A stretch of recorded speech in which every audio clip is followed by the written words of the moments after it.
Well, that will do it for 82 games of the Calgary Flames season here in 22-23. The final record, 38, 27, and 17, thanks to Nikita Zadorov and his natural hat trick. And a really strong outing, I would say, from young Dustin Wolf, who gave up a goal in the first period and then shut the door the rest of the way. The numbers on Wolf, he ends up 23 saves on 24 shots. As I mentioned, Zadorov tied the game at 13:36 of the second. His eventual game winner, 4:01 of the third period, and into an empty net. He gets his third, 14th of the year. I believe this is the first Flames defenseman hat trick since Dougie Hamilton.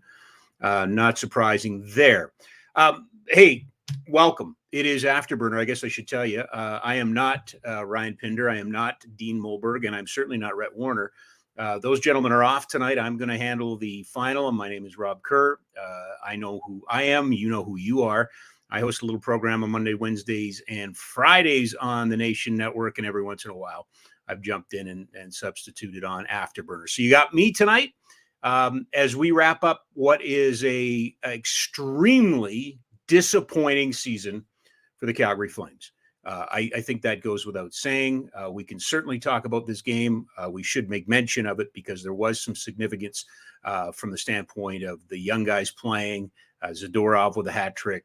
You leave your fans with a better taste in their mouth. I was about to say bitter taste in their mouth. That's probably what they have for the entire season. But that last, what is San Jose? Glorified American Hockey League team with Erik Karlsson. It's not a good hockey club right now. It's not expected to be a good hockey club right now. I don't think it's going to be a good hockey club next season. But certainly Mike Greer and his staff are trying to rework this club. Could they get Connor Bedard? Maybe. They're certainly in the hunt for him in the draft lottery. We're going to know that real quick, aren't we? But back to the local hockey heroes. Disappointing end to last season after a really strong regular season. They went 7 games in overtime against Dallas, were the better club throughout, found a way to beat a really good Ottinger, who was outstanding in that first round for the Dallas Stars. And then we know what happened. They went in, they won game 1 against Edmonton in the Battle of Alberta, the first Battle of Alberta in 30 plus years, had a lead in game 2, and then the wheels fell off and Connor McDavid and the rest of the Oilers just ran roughshod over Calgary. I suppose you could make a case that, they came close in game 5 and maybe would have forced a game 6 if Coleman's goal was allowed. But ifs, buts, candies, and nuts, we'd all have a Merry Christmas. But what it did is it really set off a chain of events in that offseason that it just never seemed like that second round ended for the Calgary Flames. Soon we would find out at the draft, or after the draft, really. And I guess it wasn't soon. There was just kind of this morbid malaise around the city, kind of, what happened? Why did it happen? Almost a grumpiness around the hockey club, about the hockey club. And then, as free agency was about to begin, I should say. I got to get my timing right on this. Johnny Gaudreau, he wasn't going to come back, decided to test the waters, left money on the table, left a year on the table, signed with the Columbus Blue Jackets. He's not going to the postseason. And then, in a move that many people praise because he at least gave the club a heads up, Matthew Tkachuk decides he's not going to sign. So for 3 or 4 days there, the Flames were going to be without Tkachuk, be without Gaudreau, and had nothing to show for it. Well, we know what happened. Brad Treliving cobbled together a big trade, and he got some assets for Matt Tkachuk. He really did. He got Mackenzie Weegar. He got Jonathan Huberdeau. He got a first-round pick. He got Schwint, who's down in the farm system. So it was a good haul, and I think a lot of people were pretty impressed that the Flames were able to bounce back. And later on, they'd sign Nazem Kadri. I'm giving you the history that you already know. But I've heard this a couple times. I'm guilty of it too. If we're going to align blame, I thought they might have been better this year. I really did. I thought the addition of Mackenzie Weegar, the addition of Nazem Kadri was going to make them better. I just thought the natural progression of their young players, like Dubé, like Mangiapane, this just was a team that I just felt, and Daryl Sutter has this history of winning, and he won 2 cups in his last stint with the LA Kings, and we know that he doesn't have long terms usually as a coach, but you usually get 2 good solid years. This season really got off to a bad start when we found out that Oliver Shillington wasn't going to be able to come to camp. I think another hiccup along the way was in training camp. Not a lot of the young guys, if any of the young guys, really stood out. I think young Dustin Wolf did, but they already had Vladar and Markstrom and net, so it wasn't like they were adding a bunch. Daryl Sutter was fairly critical publicly of the young players. Didn't feel they came into camp looking for jobs, and then the season started really well, really well. And it's not my intention to throw anybody under the bus, but I do remember listening to the 32 Thoughts podcast 10 days into the season. And, Jeff Merrick was asking Elliot Friedman if the Calgary Flames were the best team in hockey just because of the start they got off to. Well, they soon fell back down to earth, and we're kind of fair to Midland, up and down, and just for whatever reason, it just discombobulated. And I think it was heading into the All-Star break. I think there was not panic so much as this just isn't right. Like, this team isn't right. And if it doesn't pull its collective head out of its ass, it ain't going to make the playoffs. Like, I think it was even up to Christmas. It was, well, they'll make the playoffs. So whatever's ailing them, they'll fix it. And then coming out of that All-Star break, they shook off some bad play. I thought Markstrom played better. They played some really good games, but just didn't get the results. The New York Rangers coming out of the All-Star break was as good a hockey game as we saw all year. Lost that one. Came home a couple weeks later, played the Boston Bruins. We talked a little bit about that today. I mean, here the Bruins just set a record in wins, set a record in points, and I got to be honest with you, that was as fine a performance as I've seen a Calgary Flames team in years. In terms of the way they dominated offensively, they just took a really good hockey club. As my good friend Billy Jaffe from Nesson reminded us today, second game in 2 nights. They were in Edmonton the night before. Yeah, but still got out goaltended, lost the game in overtime. Overtime, 1 goal, 1 goal games, all of these sort of things. Those are going to be the haunting numbers. We've all seen them. Record setting in terms of their futility in 1 goal games, nearly record setting in their futility in overtime. 24 games, 24 times they went beyond 60 minutes this year, and they won just 7 of those. 24 times. And for me, the criticism that I will level at the organization, and it's probably more at the head coach, because I do believe that the general manager and the hockey operations department would have preferred more youth. It boggles my mind that Matt Phillips was not given a longer audition. He got a little time in the middle of the year on a road trip out east. I didn't think he looked out of place. He was on the ice for a goal late in a power play, for, not against, but just never, just wasn't in the cards. Daryl Sutter is a very loyal coach. He's a very intelligent coach, to be perfectly honest, and really believes in his system, really believes in the guys that play in his system, and just doesn't believe that he has a responsibility necessarily to develop players at the NHL level. They got to come to him to develop. So he didn't have the time for Matt Phillips. And I think he's going to be a free agent. He's going to go somewhere else. I say this over and over and over again, because I do feel like I'm setting myself up for a fall, that if Phillips goes somewhere next year and doesn't make an NHL roster, or in a couple of years from now is playing in Europe, not unlike some Brandon Kozin, for instance. Brandon Cozen put up great numbers in the Western Hockey League, great numbers for the Calgary Hitmen. Got a little bit of a look with the Toronto Maple Leafs, and then ended up playing over in Europe. That could be what happens for Matt Phillips, but it felt like all the stones weren't overturned, that all the rocks and the options. I know a lot was made about the Nashville game and Nick Ritchie being the third shooter. And, it is accurate that Nick Ritchie did score against Nashville, did score against Soros in a shootout earlier in the year. But for a lot of people, it didn't sit well. Saw way too much of Lewis and Lucic and Ritchie and those types of players, and not enough Pelche. I'm a little bit worried about Adam Ruzicka. I got to be honest with you. It's funny.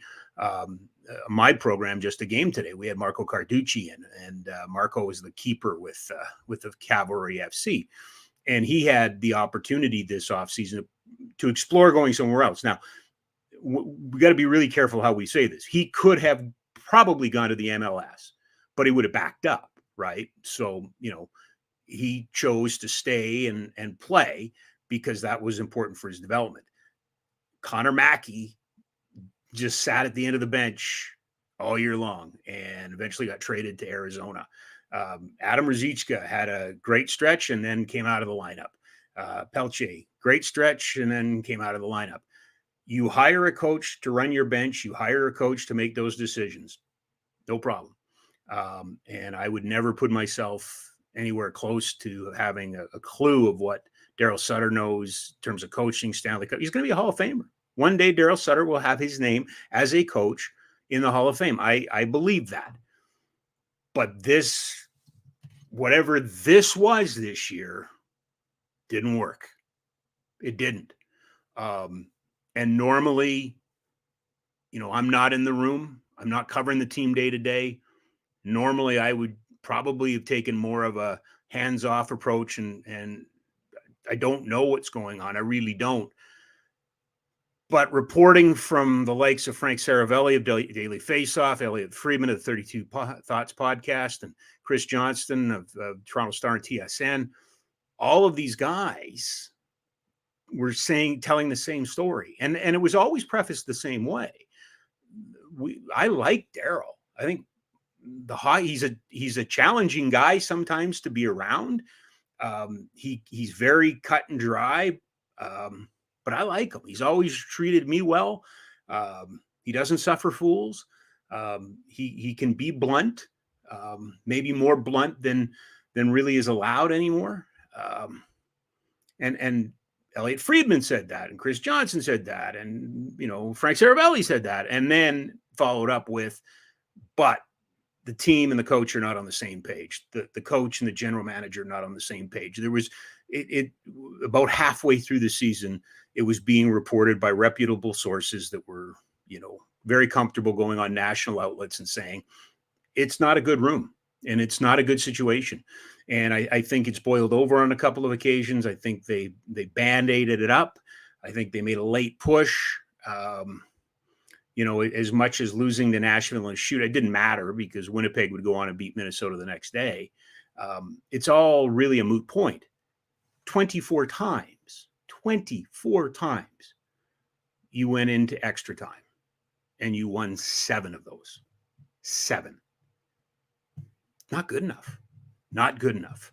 And when you had opportunity to try something, now is taking a rookie out of the American Hockey League, sticking him in the NHL and saying, go win in overtime, the right thing too? No. But at some point, what's the definition of insanity? It's continually doing the same thing over and over and over again and expecting a different result. These are not dumb men. These are, these are not bad people. The athletes are good athletes. Something wasn't right for Jonathan Huberdeau. 60-point difference from one year to the next. From 1 year to the next, 60-point difference. 1 year to the next. Same point total as Johnny Gaudreau. Now, Gaudreau fell off, but not to the same extent. Something wasn't right. But you gave him an 8-year contract. Like, you invested in him. whether you like him, whether you don't like him, whatever, the modern game, if you stick that much of your salary cap on one guy, somebody's got to make it work. The players got to make it work. The coaches got to make it work. The GM's got to make the two guys work. Something has to happen. Nazem Kadri, I think at moment he was the all-star for this club. I don't think he had a great finish, but he was an all-star for this club, and rightfully so. But Nazem Kadri in Colorado, he had a career year, but he still wasn't the number one guy. They still had McKinnon, Randon. They had Landeskog. They have these guys, and he was a nice complementary piece. Here he had to be a feature piece. Tyler Toffoli, Michael Backlund, wasted years in the sense of career numbers offensively, secondary support players, not featured pieces. And the featured pieces didn't work this year for Calgary. Whether they go out and get featured pieces from somewhere else in a flat cap world, I don't know. Having said all of that, the next 24, 48, 72 hours, who knows what's going to happen? Players are going to have exit interviews. Are they going to have exit interviews with Brad Treliving and Daryl Sutter? Is something going to happen in the next 24 hours to prevent that? So, one guy's taken out of the equation. Daryl has a 2-year extension. Brad is due a new contract before the end of June. You have a draft coming up. You're going to have a first-round pick. You've got a team in the American Hockey League that potentially, although they lost 2-0 in Abbotsford tonight, potentially the Wranglers could go a long way, do a lot of damage. You still have to take care of your own. You still have, I don't think you have a lot of work contractually. A lot was made tonight on the broadcast about Lewis and Lucic as well. Walker Duer's an RFA. Nick Ritchie's a UFA. Troy Stetcher's a UFA. Michael Stone's a UFA. That's it. It's next year. But having been bitten in the ass last year, are the Flames, I think they have to have an eye on 2 years out and what they're going to do.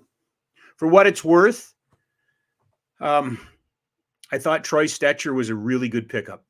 In the last number of years, Forbert, Yoki Paka, the Gustafson, there's been defensemen picked up traditionally at the deadline by the Flames, and as quickly as they come, they seem to go. I like Troy Stetcher. I think he had something close to 10 points in 20 games, 3 goals, moves the puck, played the puck very well, was a nice third pairing defenseman. I would bring him back. I don't know. Does he want to come back? It's up to him, right? It's up to him. And this, as much as you want to say, well, this was better than Arizona, was it? Results the same. Talk about the 2 young guys tonight. This was a glorified preseason game. I really don't want to get too far ahead of myself. I thought Wolf responded. Noah Gregor got the goal early, and it was a good goal. The one thing I will say about Wolf, and I'm just acknowledging my experience in this business, he can be a Vezina Trophy winner. He can be a perennial all-star. Hell, he could probably win a Conn Smythe. People are going to comment on the height. I just see it. When he doesn't win, you saw that with Mika Kiprusoff. When Kiprusoff didn't win, not a lot of voices, but a few voices. He never wins the big one and all. I think we all, in hindsight, and here I go with the old man stuff, because Kiprusoff hasn't been around for a decade now. Let's also bring that up too. It's been 10 years, but hindsight being 2020 and a little sober second thought, he was really, really good, really good. I like Dustin Wolf tonight, like the way he responded. He needs to go back to the American Hockey League. He needs to go on a long run. He'll win the Red Bastiani Award again as a top goaltender. He might even win the MVP award because his numbers are out of this world. I think he can play in the NHL. I hope he plays here in Calgary. It's back to that. Now, Ryan Pike reminds me of this all the time because of his age, and he's going to turn 22 on the weekend. I believe his next contract, he's still waiver eligible. Or sorry, he doesn't have to pass through waivers, I think. So he could go up and down. Does it make much sense to have a 22-year-old caddy or play 25 to 30 games? Whatever, I wouldn't be giving up on Dan Vladar. I still think there's a lot of potential in Dan Vladar. And you're paying Jacob Markstrom as your starter, and clearly you ran with him. And I thought he was better later in the season than he was at the early part of the season. I fully expect him to bounce back. So what do you do? Vladar is a really interesting chip if you want to trade him. He's manageable. He's under a good contract, and he's got the potential. I think he's better than Riddick. I think he's better than Carlson. I think he's better than Berra. I think he's better than Joey McDonald. Okay, sorry. Maybe just a little punch drunk. Having said that, I think you have to look at maybe finding him a home, and maybe that brings you something back. Coronado, guy I used to work with. Maybe you still follow him on social media. Will Nault put out a tweet, and it kind of confused me a bit. He said he's never seen a stranger skating style in Coronado. I watched it all night after that. He's not smooth, but Jerome had a weird style. I mean, he gets to places. He created tonight. I thought he had good chemistry with Pelche. I thought Pelche looked strong. Again, against a really good American Hockey League team with Erik Karlsson. I want to see more of him. My hope is that he stays in Calgary and trains all summer. We've seen that movie before, works on skating, whatever. But he was all around the puck tonight. I just liked it. He didn't look like he was overwhelmed. So it was, for what it was worth, I thought both guys came up and their audition went well. Not handing either one of them a job, not saying they're, penciled or inked in for next year. They're penciled in or whatever. Still got to do a little bit more. Would have liked to seen Walker Duehr. Didn't like Walker Duehr sitting in this one. Didn't like Adam Ruzicka sitting in this one. And I think that it's probably safe to say that, Lewis and Lucic, potential UFAs, maybe it's the end of the line. I get the respect part. Just didn't like it. I don't know. It comes back to development. It comes back to the conversation with Marco Carducci. Adam Ruzicka, better in the American Hockey League playing or better in the National Hockey League practicing and sitting? I'm always a playing guy. I think, if I flip it, kind of go with Dustin Wolf for a second here, at some point, Wolf's going to be done with the American Hockey League. There's nothing left to prove there. At some point, he needs to play in the NHL. And you have to make room for him. I don't know if that's next year. He's 22. Pretty sure you could play him one more or bring him up halfway through or something next year. Wouldn't surprise me if Coronado had to start in the American Hockey League next year or something like that. Maybe doesn't. He looked good. Walker Duehr, to me, is an everyday NHLer. He's a lot like Garnet Hathaway in that way. Under a free agent, you found him, you made him, turned him into something. Lots of oomph, made his line better. He was the best player on his line the last month. And kind of, you probably saw it. I know you're up on everything. Jeremy Poirier today, getting the nod in the all rookie side. So a young defenseman in the Flames organization getting a little recognition. Not a bad thing. Connor Zary is playing well. So where do we go with the young guys? Again, go back to what's going to happen the next 24, 48, 72 hours. Um, should we do this? Should we do I believe the cheers of the game? Let's do cheers of the game. Our good friend Mandeep, BK Bowfort Liquor. You know all about it. I am not an expert. I defer to the experts in this case. Those experts usually host this program, and they host Barn Burner every day in the morning and on podcast. But I did get a chance to say hello to the fine gentleman who runs this. Mandeep was at the Dungeon Wrestling event last Friday. He popped in, shook my hand, took a couple of pictures.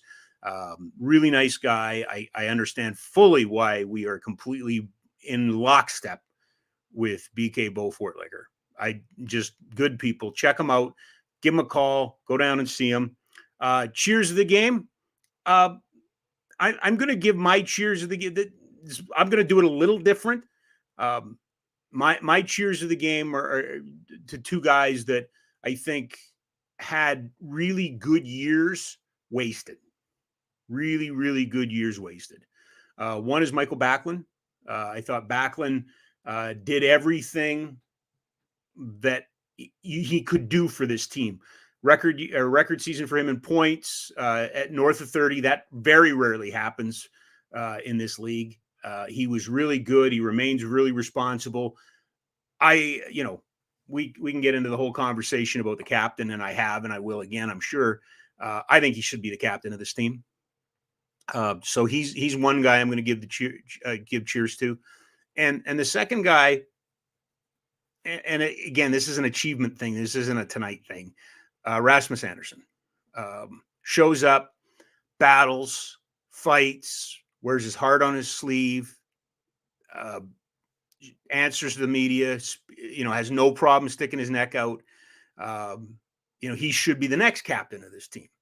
So those are my cheers, courtesy of Bowfort Liquor, to a couple of Swedes, Michael Backlund and to Rasmus Anderson. So,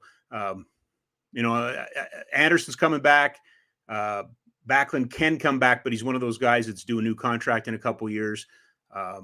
See who's running this franchise and who's running this team. But those are the guys I'm going to give the cheers to. A couple other things that happened tonight worth noting. The Pittsburgh Penguins are out. They will not make the playoffs. So the NHL's longest streak of playoff hockey is now over. Sidney Crosby will not be going to the postseason. That hasn't happened since his first couple of years. A heck of a run, I believe 17 years. 3 Stanley Cups in there. 3 Stanley Cups in there. They're out. So now it's Boston and Toronto. They're the leaders with being in the postseason the last 7 years in a row. No Ovechkin in the postseason. Washington didn't make it either. It's a changing of a guard, right? I think if you're watching in the East, and we had Billy Jaffe on the show this afternoon on Just a Game, it's Pasternak, it's the Boston Bruins, it's Hughes in New Jersey. There's lots of good young players. I think Tampa is going to be interesting to watch in this. I'm not 100% sure that they're not on the backside of the mountain, but I like their coach and John Cooper, and you like their pieces. Toronto is going to be fascinating to watch just from the media frenzy circus part. As soon as the season ended last year, it was about what's going to happen this year, and will Kyle Dubas keep his job, and will they keep the team together, and all those sort of things. They had a great regular season. Funny enough, led by a couple of former Flames and Mark Giordano and TJ Brody, who were both warriors on the back end for a beat up team. They're in tough. Like at some point, you would assume, even if, they have early success, they're going to cross paths with the Boston Bruins. And this Bruins team is going to be a hard out. Over on this side, not the same kind of change, but Winnipeg gets in, and, Seattle gets in. Vegas is there. It's really, and I hate to say it, but I really think it's the team to the north of us. It's time for Connor McDavid. It's time for Leon Draisaitl. I think Colorado and Edmonton are the inevitable matchup. Um, I, it would be a great series. I don't know if it'd be a pick 'em. I still think Edmonton would be favored. That said, if Cale Makar is healthy, the Calgarian, if he's healthy and Landeskog comes back and they can get, some quality goaltending. Yeah, I mean, they're the defending Stanley Cup champions for a reason. You learn that, and Tampa knows this, just get there and then let it all hang out. And, the Colorado never felt like they were thrashing or, moping or anything like that. They went on a hell of a run. Something ridiculous, like 17, 18 games there for a period, and they just elevated themselves. Edmonton's had a real strong push in the last quarter. They're really going to be living and dying off of the offensive juggernaut, which is Connor McDavid. I guess you can't overlook Vegas, but LA, bits and pieces. I really liked Edmonton and Colorado a lot down the stretch late, but you never know. You never know. So from that standpoint, I think the East will be a little more competitive. I think the West final feels like Colorado Edmonton right now, but this is why I don't like making predictions. This is why I don't gamble. It's what it feels like today, but who knows? Calgary finishing the season tonight against San Jose. The Sharks get to play one more because they can. Calgary will finish the year with a record of 38, 27, and 17. 38, 27, and 17. Now, the Sharks lost 16 times comparatively in overtime or shootouts, and that's a team that's in the Connor Bedard sweepstakes. The first goal of the game comes at 10:26. As I mentioned, Noah Gregor is ninth. And then in the second at 10:36, Calgary would tie it. Zadorov is 12th from Mangiapane and Backlund. Third period, we go tied at 1. Zadorov, his second of the game, 13th from Uyghur and Kadri. And then into an empty net, unassisted, Zadorov, the natural hat trick, his first of his career hat trick, his 14th of the year, 19 minutes even. Calgary wins it 3-1 at home. They outshoot San Jose 49-24. That's another story of this year. The number of times the Flames have outshot opponents, almost in this case double. Power play, not really that effective tonight. 0 for 1, just one opportunity. They did kill off 2 Shark power plays, as I mentioned. The shots 49-24. Just a couple of the numbers that came out of this game. As we mentioned, it was the debut for Matt Coronado. Listen, Darryl gave him nice time, 14 minutes and 38 seconds. He was a +1. He had 4 shots on goal. As I mentioned, Dustin Wolf picks up the win, 23 saves on 24 shots. I thought he made some really strong plays in net, especially in the third period. He looked off Couture. He stared down Erik Karlsson. And Thomas Hertl. So there's a couple of NHL players in there. Oh, and by the way, Jacob Pelche coming back in the lineup, 13 minutes and 52 seconds. He had 2 assists, or 2 shots, and he was a +1. Thought he was strong too, as well. All right. Should we buy and sell? Is that what we should do next? I think we should. Courtesy of our friends at Newman Dean's Real Estate Group. You can email them at Dean Newman, Derrick Newman, at cirrealty.ca. I want to thank for him and his support all year. Buy or sell. Let's go with the core. Are we buying or selling the core of this team? If you look at history, it's not uncommon for disappointing seasons, to be put in the rearview mirror and kind of forgotten and erased the next year. Doesn't happen all the time. I'm very curious about what you could do with the core here. They're all locked up, and even if you could move them, there's some no moves and there's some limited no moves and those types of things. Even if you could move them, who would want them and what would you get? I'm buying on the core only because I don't think you can sell the core. If that makes any sense. You have three prominent free agents, or three free agents on the front end in Lucic, Lewis, and Richie. Are you buying or selling on all of those? Lucic remains a fan favorite in this town. He really does. Even tonight, you could hear the Lucic chants all throughout the building. I don't think he's coming back, so I guess I'm selling on that. Nick Ritchie, I thought when he found himself in the lineup, found himself in some interesting positions. Not only is taking, shootout shots, but he was playing up the lineup a couple of times for Darryl, and then would sit out. I think it's another player you're going to move on, so I guess I'm selling there. And then Trevor Lewis. Trevor Lewis is a favorite of this coach. He likes him. He trusts him. He had him. We talk about the key pieces in a dressing room to help spread the message of the coach. Darryl Sutter would use Trevor Lewis to help get his message across. Now, we've already talked about the fracture between the coach and the player, or whatever was in the room. I think you're selling on Trevor Lewis. I think you are. I don't know who's going to end up, if any GM or the coach are going to be back, but I think they're going to move on from Trevor Lewis. And one defenseman who's a UFA, and that's Troy Stecher. And I'm buying on Troy Stecher. I would re-sign Troy Stecher, knowing that you're hopefully going to get Oliver Shillington back. That would be the hope. You've always got the ability to re-sign Michael Stone. He's always going to be around.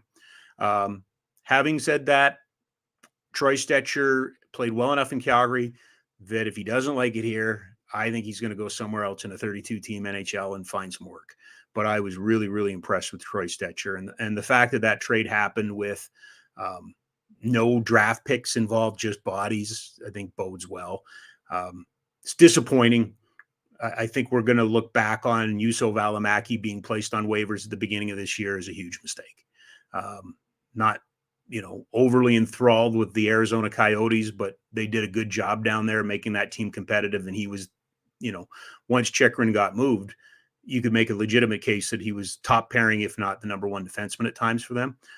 And they got him for nothing. They got him on waivers. And we'll see about Mackey. Again, another kid that needed to play. So that's buy or sell, courtesy of our friends at Newman Dean's Real Estate Group. Thanks to them. Thanks to Bowfort Liquor for all of their support throughout this season. Final score tonight, Calgary beating San Jose by a 3-1 score. I know that I am speaking on behalf of Dean, Ryan, and Rhett. I do want to take this opportunity to thank each and every one of you for tuning in to Afterburner. It was something that came on a little later in the season, and I know that certainly we're excited about bringing it back and adding to it next year. Flames Nation and the Nation Network has been a really exciting place, and continues, if you're following on social, to add more programming across the country. And this was a huge part of it. I think this really, as much as I think it's really cool to be talking to you at 11:33 after a game on a Wednesday night, I know most of you are picking this up on your way into work and listening. So I do wish you a good day and a good morning. On behalf of our outstanding producers who do not get anywhere near the credit that they do for making this all happen, including the man who's pushing the buttons tonight, Mark Prince. I'm Rob Kerr. Enjoy the next couple of weeks. What comes.